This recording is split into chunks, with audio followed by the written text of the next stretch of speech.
Stick with me for a moment, because what I'm about to explain sounds like the beginning of another American retreat from the world. The kind of story that spreads fast online and gets framed as the collapse of U.S. power. The arrest of Venezuela's longtime strongman has convinced a lot of people that Washington is packing up, turning inward, and preparing to abandon its global commitments. That interpretation feels dramatic, it feels intuitive, and it is almost entirely disconnected from how American power actually works. If you stay with me until the end, you'll see why what looks like disengagement is actually the opposite, and why pulling back would cost far more in blood, money, and long-term security than maintaining the system we already have. Welcome to Geopolitics with Eric. Let's begin with the most common misunderstanding, the idea that the United States is overextended across the globe. In reality, the U.S. currently has fewer troops stationed overseas than at almost any point since the end of the Second World War. Yes, there was a massive expansion during the War on Terror, but that surge is long gone. Today, the number of American troops permanently stationed abroad sits at roughly 100,000. That number sounds enormous until you understand how concentrated it really is. The overwhelming majority of those forces are stationed in just three locations: Japan, Germany, and South Korea. Outside of those three anchors, the American footprint shrinks dramatically, often to small naval facilities, air bases, and logistics hubs staffed by a few hundred or at most a few thousand personnel whose primary purpose is support, not combat. Those three deployments are not accidents, and they are not leftovers from some outdated imperial mindset. They exist because geography makes them indispensable. Japan anchors the Pacific, Germany anchors Europe, and South Korea anchors Northeast Asia. Remove any one of them, and the United States does not save money or reduce risk. It does the opposite.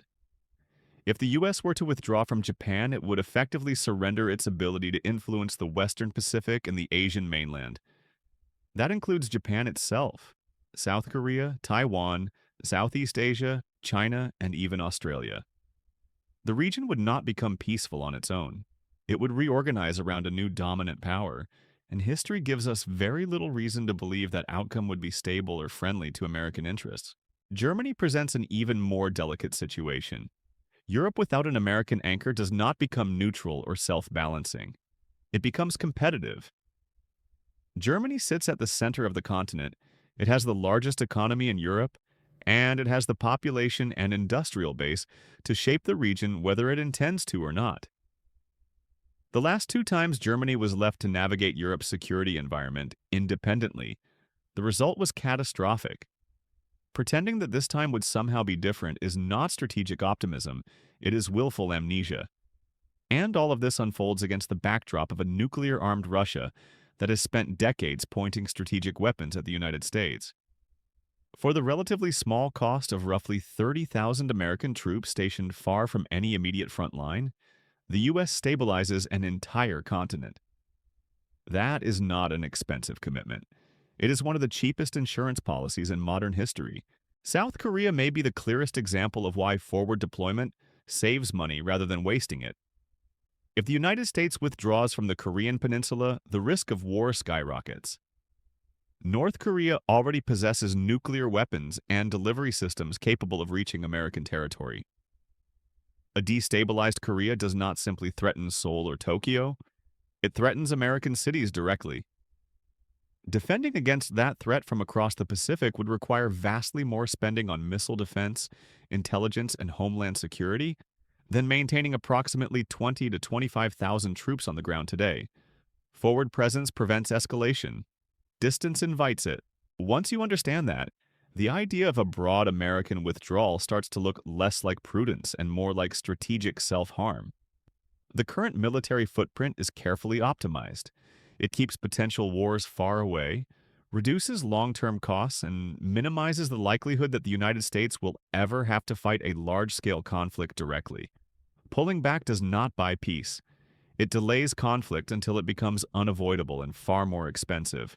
This brings us to another critical misunderstanding: the assumption that other countries could simply replace the United States if it stepped aside.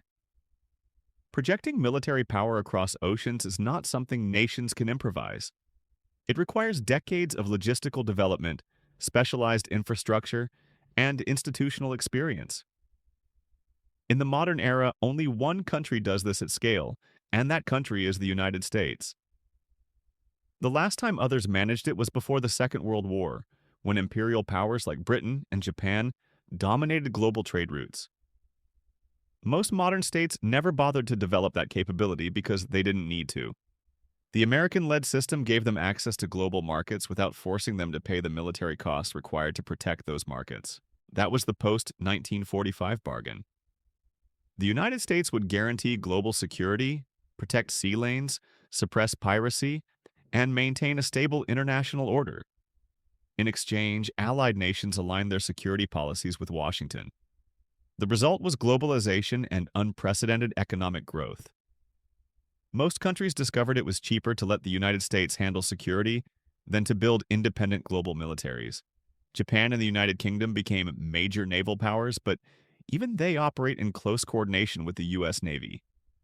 If America withdrew, those nations would eventually be forced to develop independent capabilities, but that transition would take decades and would be dangerously unstable.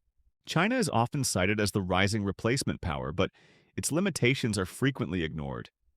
Yes, China has built a large navy, and yes, it possesses dozens of ships capable of operating hundreds of kilometers from its coastline. But naval power is not just about holes in the water. It is about basing, alliances, and geography. China is constrained by the first island chain, and beyond that, it lacks reliable overseas bases. Its so-called string of pearls strategy relies on friendly ports in Southeast Asia, South Asia, and the Horn of Africa. Cambodia, Sri Lanka, Pakistan, Bangladesh, Myanmar, and Djibouti are often mentioned as nodes in this network. The problem is that this network is fragile. In a high-intensity conflict, breaking a single link could strand every Chinese vessel beyond it. Unlike American ships, Chinese ships lack the range and logistical independence to simply disengage and return home. Russia's situation is even more constrained. Despite its reputation, Russia is not a true global naval power, nor is it a dominant air or space power anymore. Its manufacturing base has eroded to the point where maintaining advanced systems is a struggle, let alone expanding them. What Russia does have is a very large army, numbering over 1 million personnel under arms, with tens of thousands more mobilized regularly. That is terrifying if you share a border with Russia, as Ukraine painfully demonstrates. But beyond Russia's immediate neighborhood, its power projection collapses rapidly. Armies cannot teleport. Tanks move slowly. And Russia's navy is divided across 4 isolated theaters: the Black Sea, the Baltic Sea, the Arctic, and the Pacific. Each is constrained by geography and surrounded by adversaries or choke points that limit freedom of movement. Even if Russia somehow consolidated all of its naval assets into a single fleet, it would still face superior forces backed by alliances. Geography traps Russia just as surely as it traps China.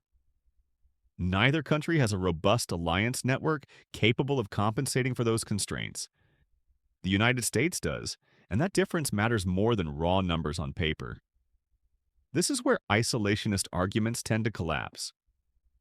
American power is not built solely on spending or weaponry. It is built on geography combined with alliances. Those two factors together create leverage that no other state can easily replicate. The current U.S. footprint is small, efficient, and extraordinarily effective. It prevents wars rather than provoking them. It keeps defense costs manageable rather than allowing threats to grow unchecked. So when people point to events in Venezuela and declare that America is retreating from the world, they are confusing tactical actions with strategic reality. Removing a hostile regime in the Western Hemisphere does not signal abandonment of Europe or Asia. If anything, it demonstrates how selective and targeted American power has become. This is not empire for its own sake, it is system maintenance. The uncomfortable truth is that the current arrangement, flawed as it may be, is likely the cheapest and safest option available. Pull back, and defense spending rises. Rivals grow bolder. Conflicts become harder to manage. You lose the ability to shape events early and cheaply, and you are forced to respond later at enormous cost. That is the trade-off no one likes to talk about. And once you see it clearly, the panic over disengagement starts to look less like insight and more like misunderstanding. The system is not collapsing. It is being tested, debated, and adjusted, just as it always has been. The real danger is not that America remains engaged with the world. The real danger is forgetting why that engagement exists in the first place.